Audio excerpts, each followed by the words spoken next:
Stéphane Blett, mon camarade l'a précisé tout à l'heure. Vous avez été 10 ans dans la franc-maçonnerie. Nous recevions le 11 décembre dernier pour une conférence à Nice Sébastien Jean qui a publié un ouvrage sur les Illuminati aux éditions Contre-Culture, Jean-Claude Lozakmer qui a publié également un livre intitulé Les origines occultistes de la franc-maçonnerie, et également Karl van der Eycken qui a été 22 ans dans la franc-maçonnerie et qui est venu nous livrer un témoignage.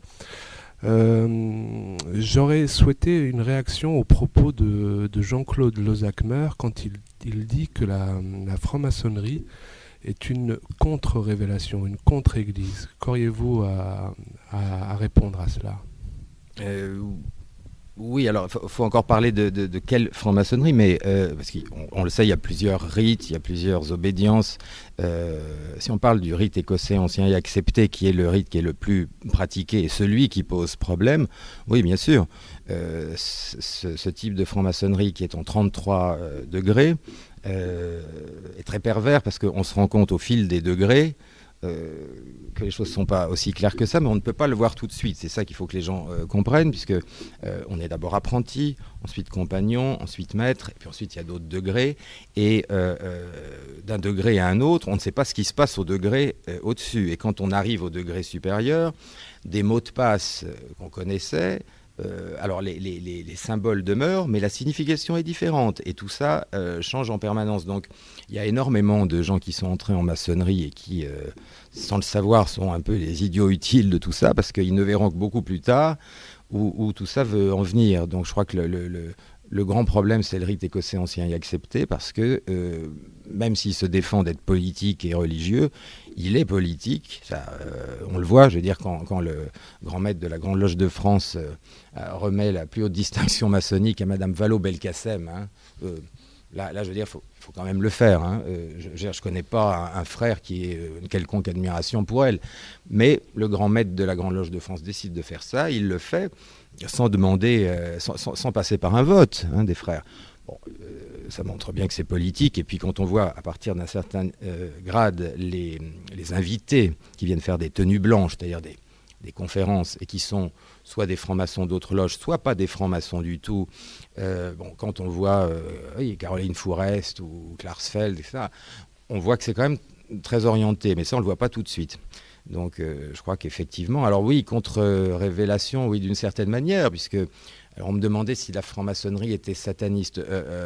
Elle n'est pas sataniste, mais par contre qu'elle devienne au bout d'un moment luciférienne, au sens, au sens l'homme et Dieu, etc.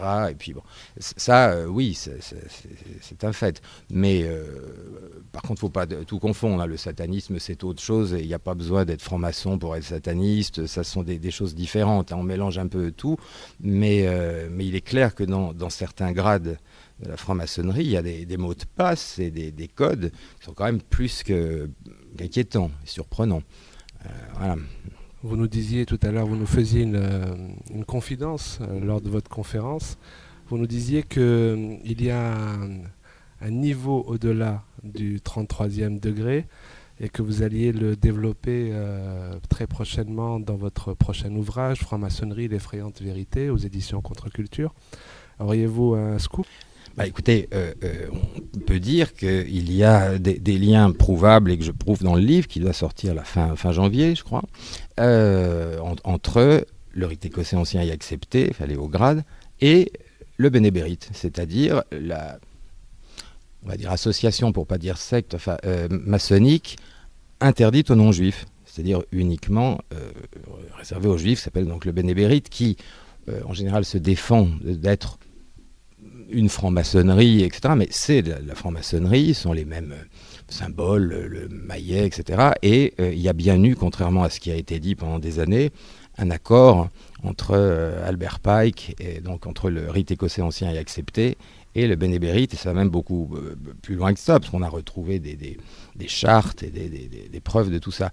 Donc effectivement, on peut dire qu'au-delà du 33e degré, il y a autre chose. On peut dire qu'il y a 33 et 33 bis peut-être, mais on voit bien qu'il y a un écrémage, et que même quelquefois des frères qui sont en maçonnerie depuis 20 ans peuvent très bien ne pas être arrivés à ce niveau-là, ou ne pas avoir vu vers quoi ils allaient. Quoique, en général, à partir du 4e degré, on commence à se rendre compte quand même tous les codes quasiment sont en hébreu.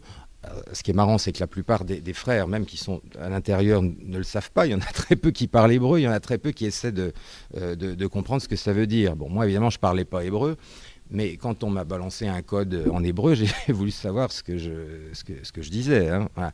Alors, il y a effectivement des codes qui sont quand même, ma vie, le grand Israël, c'est bon, ça devient assez surprenant. Gloire à Adonai, enfin bon. Donc pour quelque chose qui est censé être laïque, bon, moi j'ai rien contre l'hébreu, mais enfin on peut se demander pourquoi tous les codes sont en hébreu, et surtout alors quand on commence à les traduire, on se rend compte qu'on va vraiment vers quelque chose de très orienté. Et d'ailleurs dans les planches auxquelles j'ai assisté, j'ai souvent entendu des choses assez dures sur le christianisme et très dures sur l'islam parfois. Jamais entendu la moindre critique sur le judaïsme ou sur le sionisme. Donc voilà. Mais normalement, on n'est pas censé parler en loge de politique et de religion. Par contre, on voit bien que c'est quand même un lobby politique et religieux, évidemment, d'une certaine façon. Ça me fait pas vous poser une autre question. C'est en loge, ils sont bien dans le temple de Salomon. Toutes les loges, c'est la reconstruction du temple de Salomon. Donc il y a quelque chose qui est lié à la Bible, qui est donc très religieux à l'Ancien Testament.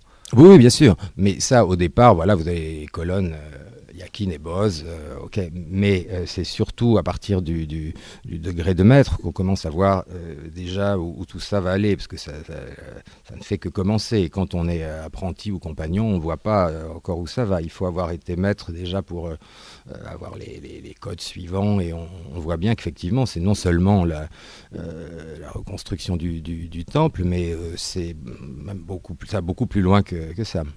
Est-ce que c'est une des raisons du fait que vous ayez quitté la franc-maçonnerie ou... Oui, absolument, c'est ça. J'étais pas rentré du tout.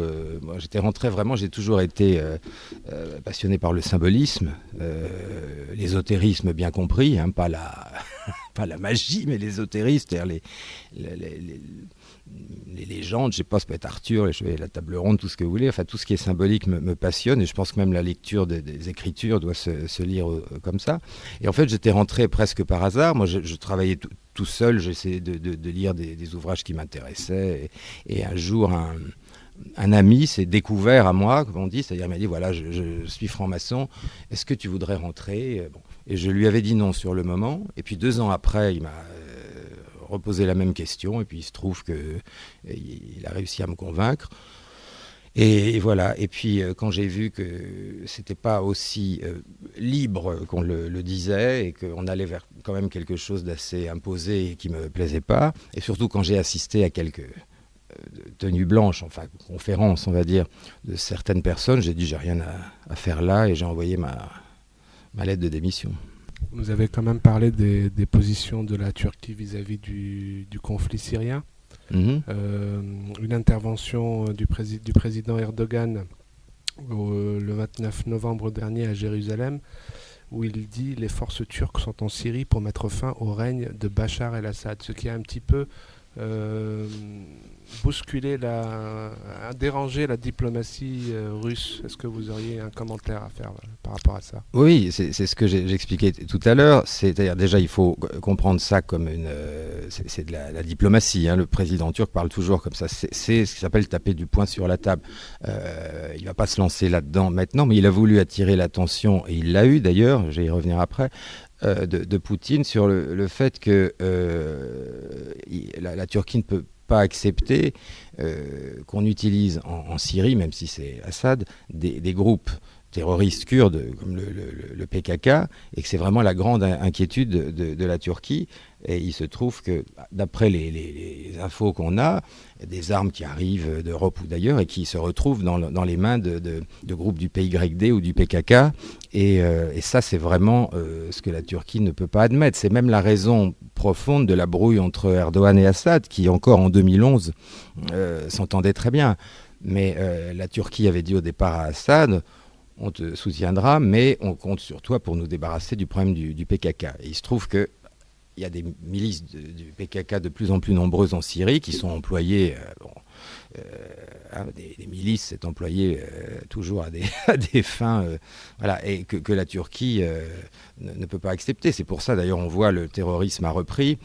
On a des attentats constants en Turquie, alors que ça avait complètement arrêté. Donc, il semblerait que le président russe l'ait bien compris, tout de même, puisque là, pour la première fois, il a quand même un petit peu monté le ton avec Assad il y a quelques jours, visiblement, à ce sujet-là. On se demande si la CIA, enfin si l'axe américano-sioniste, on va dire, comprenant qu'ils avaient perdu la Syrie, finalement, en tout cas perdu Alep, et que cette guerre, ils allaient la perdre, s'ils ne sont pas en train déjà de passer au plan B, c'est-à-dire d'armer le plus possible de milices de terroristes kurdes pour éventuellement attaquer la Turquie, et même peut-être de créer un petit État dans un coin de la Syrie. Et ça, c'est vraiment le cauchemar de la Turquie, évidemment. Donc je crois qu'ils se sont bien compris et que Poutine a bien vu le problème. Je crois savoir qu'il y a des diplomates russes et même iraniens qui essaient de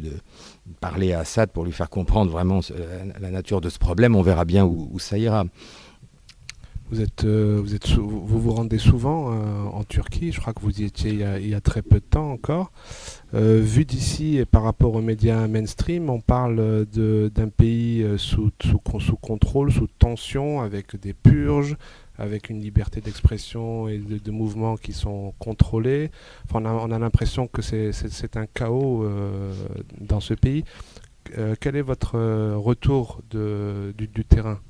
Oui, c'est évidemment ça. De toute façon, si on écoute les médias officiels, le problème, c'est qu'il y a eu un coup d'État, qui était bien un vrai coup d'État, et qui simplement a raté pour plusieurs raisons. D'abord parce que les services secrets turcs et russes ont très bien travaillé.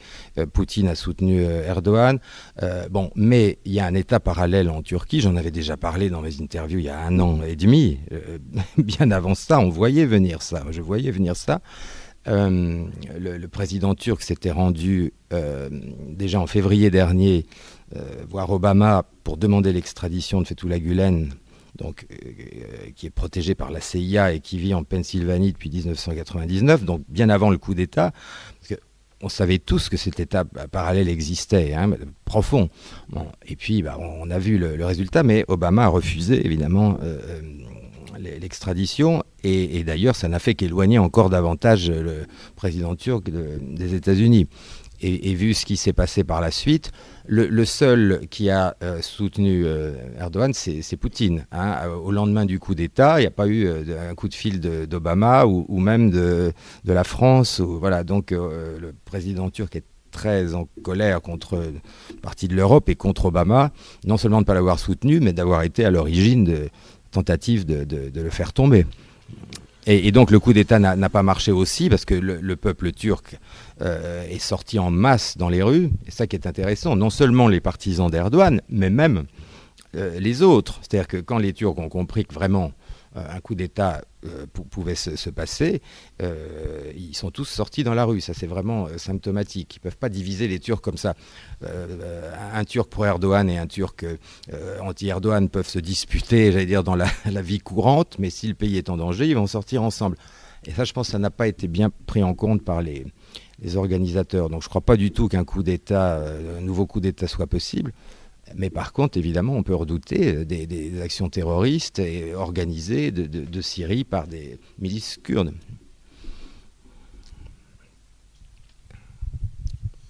Vous parliez tout à l'heure du soutien du peuple turc pour son président. Quid de l'intelligentsia turque, du milieu culturel que vous connaissez très bien, certainement? Oui, alors là, honnêtement, il est vrai que le milieu culturel est un peu... Bon, moi, je dois être un peu différent parce que je suis raisonnablement pro-Erdogan, comme j'ai dit, mais en général, effectivement, les artistes sont plutôt de l'autre côté, si vous voulez. Ils sont plutôt très, très, très laïques et libertaires, plus que voilà, enfin c'est pas vraiment leur tasse de thé en général. C'est vraiment avant tout la classe moyenne qui soutient Erdogan, et évidemment les plus croyants, parce que avec Mustafa Kemal, il y a eu quand même des réformes extrêmement dures contre les Ottomans, etc. Et donc il y a deux Turquies, on peut dire, qui cohabitent ensemble. Voilà, donc je pense que c'est ça le véritable problème. Une question un peu plus légère. Vous critiquez la franc-maçonnerie. On vous connaît pour vos positions antisionistes. Comment vous faites pour travailler? C'est une bonne question, ça. Justement, je vais dans des pays où il y a encore un minimum, malgré ce que certains médias disent, de liberté.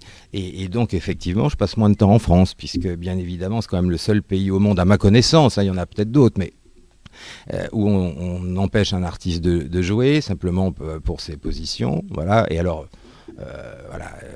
être ami avec Alain Soral, avec Bruno Gollnisch, être plutôt antisioniste et bien aimer Erdogan, là c'est la totale. Donc effectivement, disons que je donne moins de concerts ici que j'en donnais il y a 10 ans, ça c'est clair. Mais bon, on a l'habitude et puis voilà, donc je joue davantage à l'étranger, puisqu'effectivement on est persécuté en permanence, alors vraiment en permanence, donc voilà, bon, je pense qu'il y a bien un jour où ça va s'arrêter parce que ça devient de plus en plus invivable, même pour ceux qui sont autour, mais pour le moment, on est encore un pays occupé. Stéphane Blé, on vous remercie. Merci à vous. Passez une bonne fin de soirée. Je vous rappelle l'actualité, donc vous avez un livre qui va être publié aux éditions Contre-Culture sur la franc-maçonnerie qui s'intitule L'effrayante vérité. Et vous avez aussi un CD qui s'intitule Figure libre. Tout à fait. Bonne soirée. Bonne soirée à vous.